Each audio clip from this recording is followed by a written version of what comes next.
Hello YouTube, this is Morgan Airspeed Prime here with my next Avatar comic review.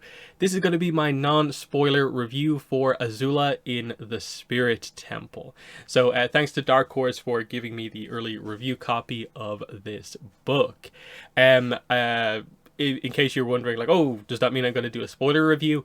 I will, but it will be on the actual release date of the book. So obviously this is well before the actual release of the book, but the official release date is at the moment October 31st and November 1st, depending on if you're talking about regular bookstore kind of digital release or comic book store release. So it has been delayed a few times since it was initially announced, but that seems to be locked in now as when the book is coming out. But this is a hugely anticipated book from Dark Horse, for multiple reasons. The most obvious one, of course, being that it is the return to Azula's story for the first time since Smoke and Shadow Part 3, and that was in like 2016. So it's been 7 years, give or take, since the last time we actually advanced Azula's story in any way.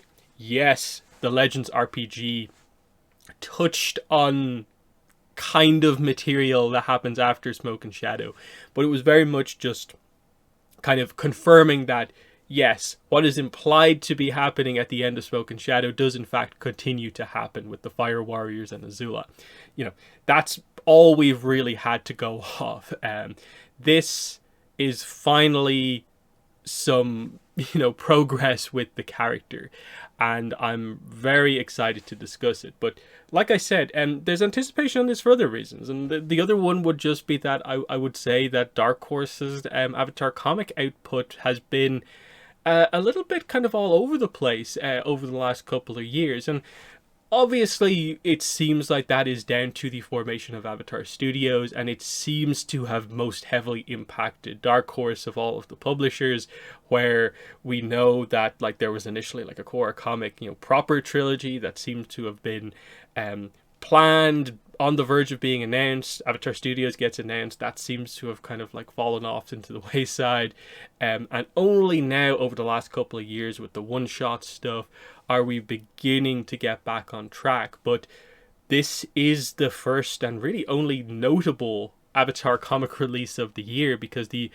other stuff has been relatively disappointing. Like I don't really remember seeing anyone else talk about the Chibi comic that released this year. The Free Comic Book Day book this year, similarly, I don't really remember seeing anyone talk about it. But there's certainly been a ton of anticipation for this comic because Azula is a fan favorite character because of her complexity, because her arc is still open. We don't know where it ends. This is a character who doesn't appear in Korra. We don't have any information on where Azula ends up past the events of Smoke and Shadow, and now with this book, past where this book ends. And that makes her fascinating in so many different ways, which is why there was so much excitement when this book finally was revealed, and the implications of like what they told us it would be about were coming out. So to kind of get into that kind of mode, I'm just going to read the description of this book, just so we have a sense for like what is officially out there and stuff like that. Azula continues her destabilizing campaign against the Fire Nation and her brother, Fire Lord Zuko. But after a failed attack on her latest target, Azula finds herself in a strange forest temple inhabited by a solitary monk. Or is it something more mysterious? Azula must confront her past and finally face her chance at redemption.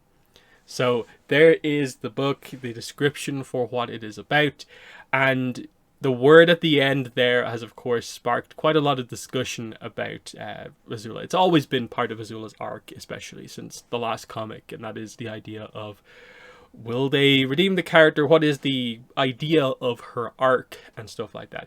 Now, you guys already will know what my thoughts on that are. I have done many in-depth videos discussing Azula as a character, including videos that are like direct speculation heading into this comic. So You guys know how exactly I feel about the character, and the impression I get is that I'm mostly in line with what I think a lot of people feel about the character.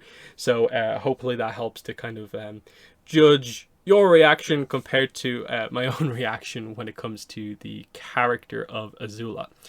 So overall, finally, all that kind of preamble out of the way, how is the book?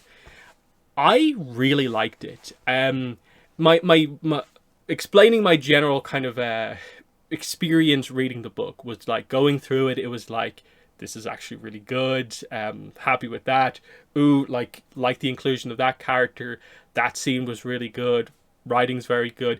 Then the ending hit, and I was kind of like, after my first reading, like, do I like that or not? It certainly doesn't ruin the book, but it makes me question, like, what we're really doing in the comic. So I immediately went to reread the book, and all of a sudden I was kind of like, okay, there we go. Yeah, a few more connections, knowing where we're heading, and the ending. Then I get what exactly they were going for, completely. So that's kind of my kind of two reading kind of general kind of reaction of just like going through it that second time and just realizing that, like, okay, I better see the idea about what this book is. Because, again, because there's been so much anticipation for this book, it's like there's expectations that are like through the roof ahead of this book, and with the expectations that like this will finally satisfy us all after 7 years of waiting to find out what happens. And you know I felt like I had my expectations in check because I do follow the comic so closely. I knew that, like, it's only 72 pages. It's the same format as the Katara Toph and Suki one-shot comics. And they might be able to do some very, very interesting stuff in those 72 pages, but it will not be a clear-cut, concrete, the character has had this huge arc and we know everything about it. Like, they were never going to resolve Azula's arc in this comic, and if you expected it to, then I think your expectations were not in the correct spot, like, at all, heading into this book. I do feel they should have perhaps been a little bit more careful in the marketing about using the word redemption, because it feels like it is the thing to draw people in, but the book itself, you sort of in a way go in knowing that they're not really ever going to deliver in the way that would suggest they're going to deliver. So my expectations were that once I get some good characterization for Azula that feels like there is at least a little bit of evolution for the character, or at least it tackles some of the things that I've always wanted the comics to tackle with Azula, and it leaves her in a spot that I think will make her more interesting going forward, I'll be happy with it. And I think they got to that point ultimately. I think there's going to be some debate about, like, did this book do enough? And I still do, to a certain extent, feel this way kind of coming out of the end of it. But I think where I eventually came to on this is that it is less about how much this book sort of like did or didn't do, because ultimately I think it is a very well written Azula character piece across 72 pages, that I think does as much as could be expected in that time frame. So it delivers when it comes to that sense. If there's anything that I'm worried about, it's just sort of the structure sort of surrounding how the comics like come about. It's when will we come back to Azula? That's I think ultimately more of the big picture idea that I'm talking about here, is that I think everyone would probably agree with this. It's that after Smoke and Shadow, the idea is that for Azula to get to where we eventually want to, she needs the time to have a full arc. And so this one comic was never going to be enough. Now we have that one comic here. It obviously doesn't resolve everything about the character. So when's the next time we're going to come around to the character? And this is where, in a way, Avatar feels a little bit confusing as we're in these couple of years just before we get back into like animated content. 2025, we're getting that movie that's focused on Aang and co. And so I think most people probably do have the expectation that Azula's ultimate kind of resolution that will give us a better sense for where she goes into the future probably happens in the 2025 movie, or some other piece of Avatar Studios animated content that happens at some point after that. That the comics are here to, at this point, with Avatar Studios in mind, move Azula into a position where she can easily be sort of like, they can easily kind of pick her up and now tell the sort of, animated, focused story with her.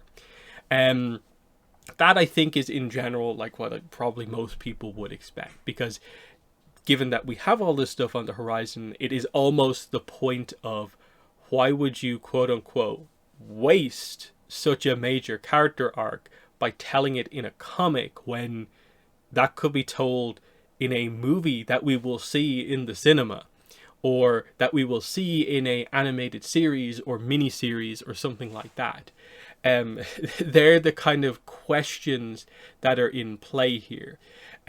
So in that sense, like, I feel that I don't think this comic alone has done enough to like finish like all the sort of comic Azula focused stuff, like Azula in this era.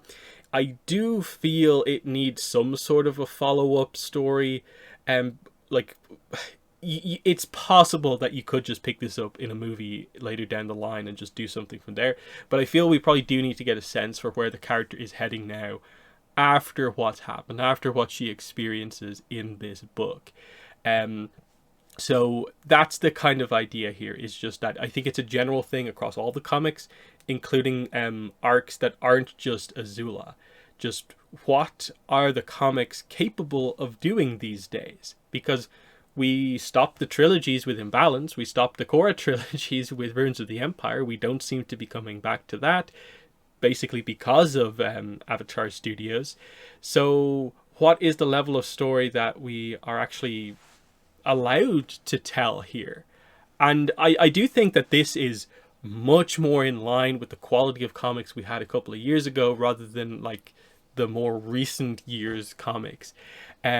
So in that sense, like I said, character writing, I was super impressed with here, because especially knowing that like Faith Erin Hicks, I think, has been on record over the years of like, I think early on when she came on the Avatar comics, I think she had said at like panels at conventions that like she was almost afraid like that to write Azula, and that in many ways might be why there was such a big break in the characters. Like, who is willing to continue on this arc knowing the way the fandom can be about this character at times? And so it was kind of just left there, and then there was a little bit of Azula, a different kind of era of Azula in Suki alone, and now we get this, and I think there's a lot of confidence here. And I think one of the main things that I was just super, super happy to see with this book was just the idea that it is consistent with the previous material.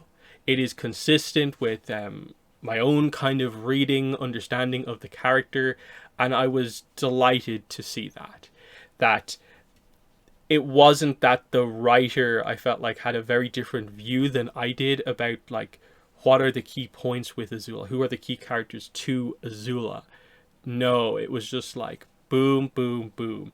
Every single kind of moment I was just like, yes, you are hitting the right beats here, you are using the right characters in the right way, and broaching the correct topics when it comes to Azula and the idea of, the problems that she has, what does she actually want as a character. All of the questions that they attempt to kind of tackle here are very, very well done and intriguing. And while I think people who I think are really in depth on Azula, maybe like myself, and you kind of already have that kind of understanding, that's kind of, I think, might be your takeaway from this, is just like, finally a sense where like it feels like the official content writers have caught up with, like, in a way, the the analysis, the understanding of the character. For people who maybe like don't analyze her as in depth, this might actually be more of a kind of revelation of just like, oh wow, like they're the interpretations about the character. That's kind of the arcs that they're tackling with her. If you haven't quite kind of gone into the weeds to kind of see what they were doing there, so I think this works in kind of both regards there. Now, I struggle with like how much to say about this. Not necessarily out of like spoilers in the sense that like if I say this one thing it will ruin the whole book for you. It's not that sort of book. It's very much, this book is a character piece. There is very little kind of like mysteries or like reveals as such in this book that would like kind of blow your mind. It's more of just the approach with the character writing in terms of kind of like challenging Azula with everything that she's done. The whole idea, like the description says, Azula must confront her past. That is exactly what the book kind of does here.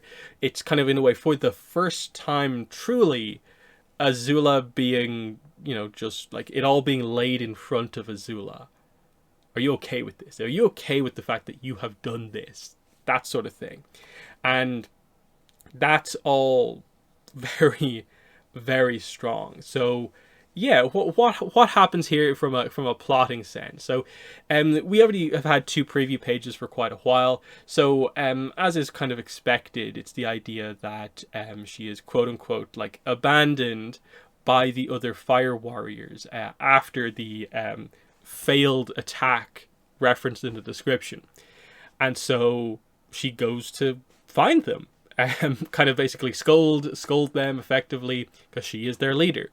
But she finds herself in this mysterious forest temple that she's obviously like, wait, I didn't know there was a fire temple out here, basically. Well, what's going on here?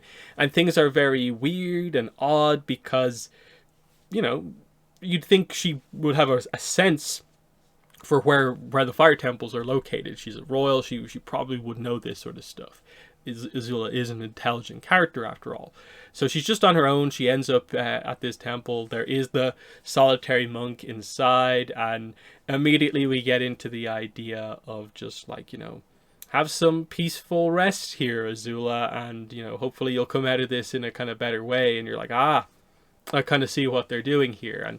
And so, as is referenced from the title, it's a spirit temple, but you're initially presented to it as just, it's a fire temple, isn't it? It's just a place to rest. But the spirit aspect does begin to come out. And I'll stay away from a lot of this. Now, admittedly, the book doesn't directly tell you, like, this is the name of this spirit and stuff like this, but it's kind of what you expect for Azula to have, effectively, spirit visions, and have this kind of confrontation, effectively, with herself. This almost like argument with the kind of 2 sides of herself, about the parts where she's maybe more honest with herself, and maybe the parts where she's kind of lying to herself about what it is she's trying to accomplish, what it is she like truly wants, how she truly feels about people.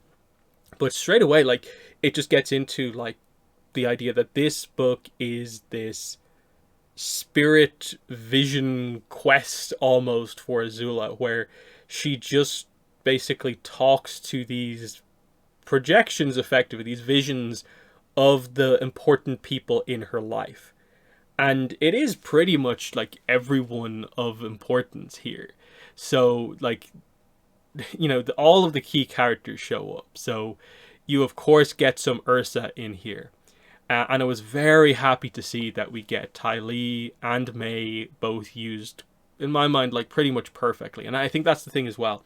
The dynamic of sort of like, in a way, what each specific character like says to her, and in a way at what time, the way in which they say it, who is harsher than others basically on Azula, I think is perfectly done with the characters of each of them as well.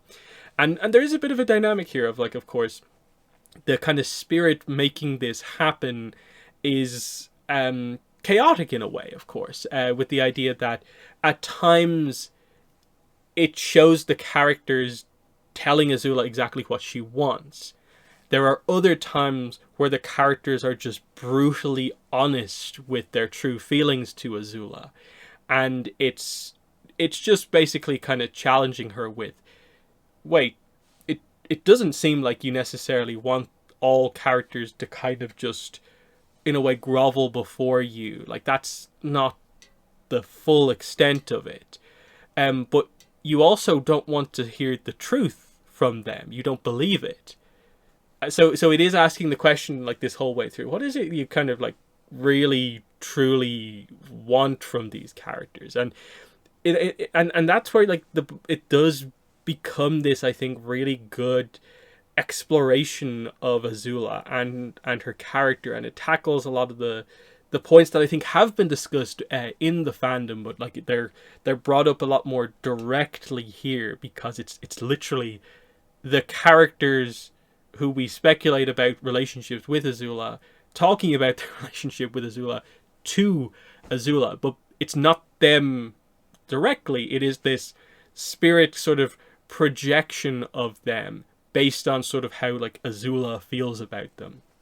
And that's what makes this book so interesting, is that at times like some of these comics can tend to get maybe like bogged down in that, like, oh, here's like a random 12-20 page action scene, but like this is just like all character once you get into this side of things, and there is so much going on that like I'm so interested to like break this down more directly when I can be more kind of open and just like directly quote like what the characters are saying, and bring it all up. In particular, without going into it in much detail, there is one kind of new kind of flashback scene. It is not super extended or anything like that, but I like that it has this kind of central place in the book, about sort of Azula's perception on Ursa, and sort of, again, it's what she wants from her mother, versus the reality of the situation, and what is right, what is wrong, and it's so complex because Azula, of course, doesn't fully like, of course, understand her mother's position in everything that happened and stuff like that. But of course, Azula herself is a victim of Ozai as well, and it's such a great scene because we do kind of finally get a very notable scene about like Azula being kind of honest about Ozai. That's really interesting to me. It'd be interesting to how other like big fans of Azula kind of feel about that kind of reveal. But I think there's also like layers to this as well, in terms of like, is this just Azula saying what she thinks is the right way to say this to make herself come across better, or is it like kind of truly emotionally how she feels? Because there are kind of what seem like contradictions happening here, but it is because Azula throughout this whole thing, of course, knows that like these people, like none of the people she's encountering here are the real versions of these characters. But she is challenged by the fact that so much of what is said is true, and you have to know deep down that she knows it is truly how this character feels. And her just being like, no, is not the full extent of it. And I think that's kind of where the book gets interesting, in the sense of like, when will we come back to this? Because I would love to see Azula like kind of almost like immediately following this book, reflecting on what has happened here and how she does she evolve after this? Does she change her approaches here?